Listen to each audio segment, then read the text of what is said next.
ఉదయమే 5:30-6 గంటల ప్రాంతంలో ఒక విషాదకరమైనటువంటి వార్త వినడం చాలా బాధ అనిపించింది. దివంగత నేత మరి సాయన్న గారు 40 సంవత్సరాల రాజకీయ చరిత్రలో అనేక సార్లు కంటోన్మెంట్ ప్రాంతానికి ప్రాతినిధ్యం వహించడం, ఆయన లాస్ట్ టైం ఆరోగ్యరీత్యా పోయిన సంవత్సరం మరణించినటువంటిది. ఇప్పటికి సంవత్సరం 3 రోజులు అవుతుంది. మొన్ననే వారి యొక్క వర్ధంతి కూడా చేపట్టడం జరిగింది.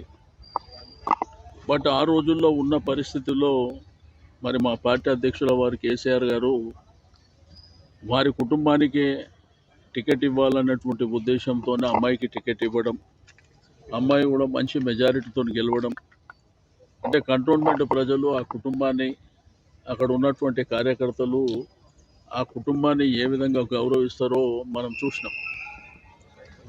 బట్ ఉదయం ఇటువంటి సంఘటన జరగడం, చిన్న వయసు అమ్మాయి, ఎంతో భవిష్యత్తు ఉంది. భవిష్యత్తులో మరి ప్రజలకు కానివ్వండి విశేషమైనటువంటి సేవలు అందించేటువంటి అవకాశం. బట్ పొద్దున యాక్సిడెంట్లో మరణించిందని చెప్పి ఫోన్ రావడం, ఆ తర్వాత టీవీలు చూస్తే ఆ టీవీలలో కూడా ఆ జరిగిన యాక్సిడెంట్ విజువల్స్ చూపించడం మా అందరికీ చాలా బాధాకరమైనటువంటిదే కాకుండా చాలా విషాదకరమైనటువంటిది. ఇటువంటి సంఘటన జరుగుతుందని చెప్పి మనం ఎవరం కూడా ఊహించినటువంటిది కాదు. బట్ విధిని మనం ఏం చేయలేము కాబట్టి మరి జరిగిన సంఘటన పట్ల మరి ఆ కుటుంబానికి మనము ధైర్యాన్ని ఇవ్వవలసినటువంటి అవసరం ఉన్నది.